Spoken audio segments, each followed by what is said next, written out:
What's going on, guys? Kimchi Cowboy here with another video. Today's topic is red dots. These are ones that I've used either at the range, a match, or carrying, and I'm going to give you guys a brief rundown on each one, pros and cons, prices, stuff like that. So maybe you guys who are in the market for looking for one can take the knowledge I just given you and apply it to if it's a red dot that you would like to spend your hard-earned money on. We're going to run through 5, like I said before. I'm getting all this information just from Brownell, so it's one website, so everything is the same. I do have an affiliate code if you want to use it down below. Helps the channel out. Greatly appreciate it. If not, no worries. The first one we're going to go through is the red dot. I think that's probably the most popular and everyone really knows about. It's not currently on a handgun. I took it off, but it is the Trijicon RMR. This is the Type 2 3.25 MOA dot. Yeah, so as I read it off, so Trijicon Type 2 RMR, like I said before, it is $499. The battery it uses is a CR 2032. You're going to have 8 brightness settings, 6 of them being daytime, 2 of those being in nighttime mode. Some key features of this red dot are it can go up to about 66 feet. That's what it's rated to. I'm not too sure what that comes out into meters. This red dot is extremely rugged. You see tests of it being run over, dropped, and it still survives. People are still able to shoot it even if the glass is cracked. The way that the red dot is designed during impact makes sure like it is dispersed away from the glass instead of having sharp rugged corners, like more of a square or circular, which I guess physics shoot it more towards the center. So their design just helps disperse energy in a different way. They also say it lasts up to 4 years, the battery, if it is on setting 4. I haven't tested this out. I replace my batteries every year, so I can't say, but the battery life every year, nothing changes. You can go to max brightness setting, leave it on that, and a year time, nothing has changed. So that is the RMR Type 2. Next, we're going to move on to the Trijicon SRO. This one here is a 2.5 MOA dot. On Brownell's, it is $549.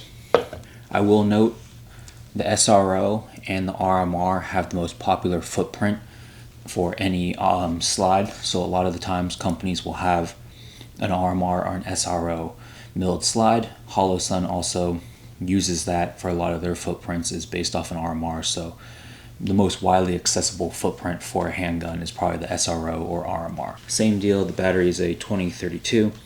You're going to have 6 daytime settings, 2 nighttime settings.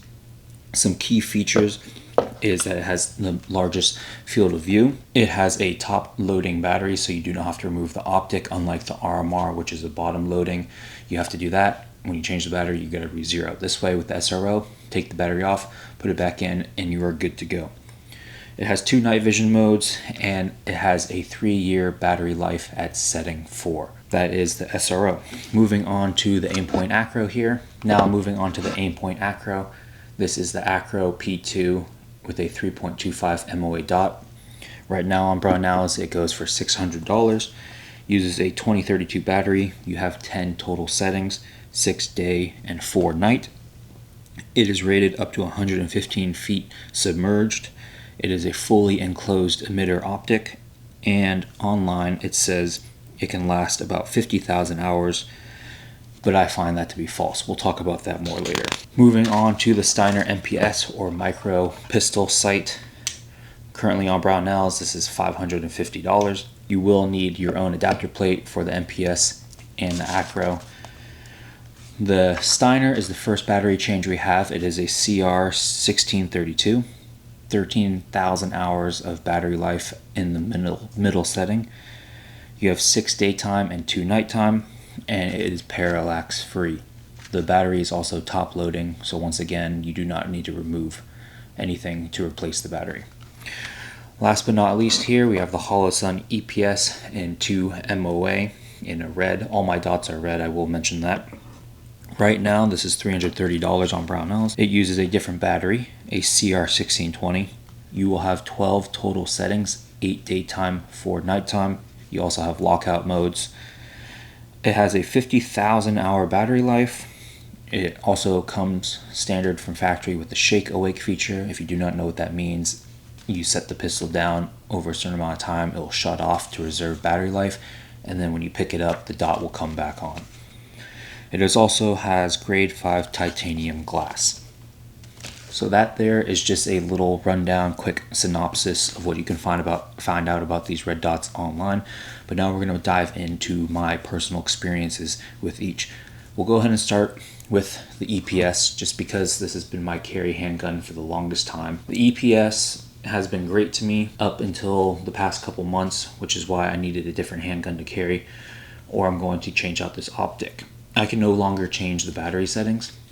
I've probably shot roughly 20,000 rounds through this handgun with the dot, and up till probably 19,950 I've had zero issues. Holds zero perfectly fine, can shoot different grain weights through this pistol and nothing seems to affect it. I've dropped it off the truck bed before, I rack it off the optic itself, and it's been perfectly fine. This is a Holosun optic, so people do give them crap being a Chinese optic. Personally, going forward, I probably won't be buying any more Holosuns, but that's just me. Their customer service and warranty isn't that great. I had to get a 407k warranted a long time ago, and it took about 6 months. So that's why I haven't set this one in, and I'm not planning to, just because I don't want to wait that long, and I might as well replace it with the RMR that I have sitting. For an enclosed emitter, the Holosun, if you are on a budget, has done me no wrong. It's a great optic. I like it a lot. I just prefer to switch to something else now. So for the cheapest option, Holosun EPS, if you are into that, it's definitely a good optic. Glass is stayed on. There's no seals anywhere. The glass is not popping out. The dot is still crisp. The glass has been scratch free, and it's been a tank. So I've carried this for the past 5 years. That might just be enough for you. So that is the Holosun EPS. We're going to now move on to the Aimpoint Acro P2. This is a optic that a lot of people have a love-hate relationship with, and so far I love it right now. Comparing the two different mailboxes, right? They're both enclosed.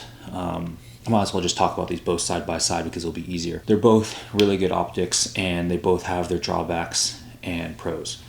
Starting with the Aimpoint, the way the optic tunnels and kind of looks more like a circle through the optic, the glass. It draws my eye better to the dot rather than the MPS, which is more of a square housing and square glass. My eyes seem to pick up the more circular housing of the Acro faster than the MPS. The dot and glass on the MPS is far superior than the Acro. When you have them side by side, it's pretty easy to tell. Glass clarity, MPS. Glass crispness, MPS. Don't get me wrong, Acro is good. It's just there is a slight difference when you have these things side by side. This one seems a little more hazy. This one just seems more crisp. Aesthetically looking pleasing, I think both of them look great. The MPS is definitely a little more aggressive. This one is definitely more sleek and modern and more slimline. Getting to some con that they both share is battery life. Within a year, I've replaced 1 or 2 batteries, and that's on minimal settings, not the brightest settings. So the 50,000 hours is complete BS. The MPS battery life is way worse than the Acro though. Or carrying this, you definitely are going to have to check your battery a lot and make sure the setting is right. Both of them are waterproof and water sealed. I've shot this in the rain with 0 leaks. That's one thing people had an issue with condensation inside. Knock on wood, I have yet to have that. Super rugged, same deal. Have racked both these, the MPS and the Acro, off of objects, and they hold true. Either of these optics would be a great choice. Just know battery life is not the greatest. If you want something that is more crisp and clear, MPS. But if you get an Acro, you still will not be disappointed. They are both great optics. Let's go ahead and talk now about the RMR. This is a great optic, probably the most rugged out of all of them, and you know it's going to work every single time. My 2 issues are it's the bottom loading battery, so every time you need to change the battery, which I do every year, you have to re-zero.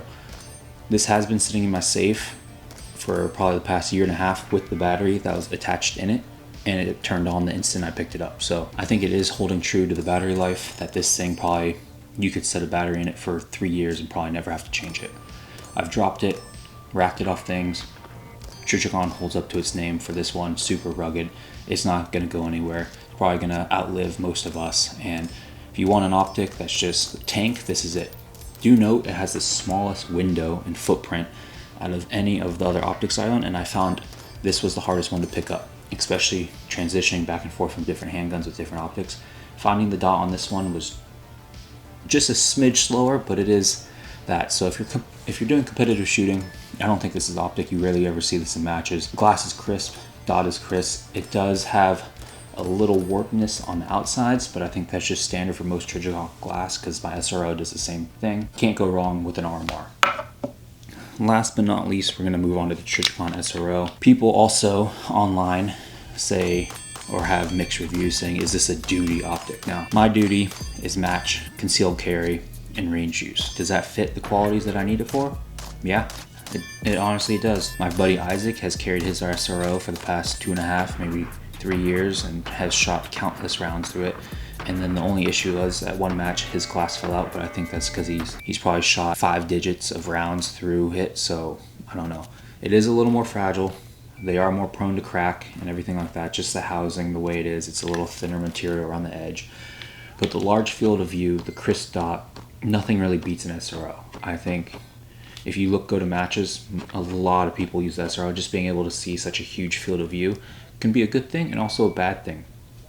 I like the Acro in a match because my dot and then the housing basically is where I need to shoot. There's no extra clutter around the outside. So when you have the SRO, you're going to see a ton of field of view, so that might distract you depending if there's a ton of targets close to each other. It just comes down to you. It just will come down to your preference if you want to see a whole bunch of stuff and potentially get distracted, or you want to be narrowed in with a closer field of view on exactly what you need to shoot. Buttons are super crisp. Top loading battery adjustments are very easy to use. All these red dots adjustments are very easy to use. They're all 1 MOA adjustments. So yes, the Trijicon SRO is more fragile, but I haven't racked this one off because this one's almost brand new. I haven't racked this one off anything. On my Glock 17 I had for a while, I did rack that off my foot and my holster, and it did just fine. Just know this is probably the most fragile optic out of the 5 that I own. That is going to do it for my video. Hopefully I covered some things that might have interest you on deciding which optic you want the best for either carry, range, or everyday use. If you have any questions about any of the optics, please feel free to reach out in the comments down below, and I will do my best to reply to them. If you have any comments or concerns or anything like that, I always say post it down. Any hate comments, post it down in the comments below, and I will catch you guys in the next video. Take care.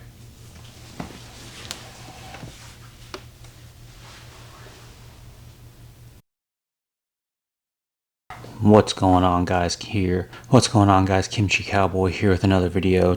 Today we're going to talk about red dots. And what's going on, guys? Kimchi Cowboy here with another video. Today we're going to be talking about red dots and preferably. What's going on, guys? Kimchi Cowboy here. Today we're going to be talking about another video. Hey guys, what's going on, guys? Kimchi Cowboy here with a video. Let you guys decide on your own which one might fits the bet.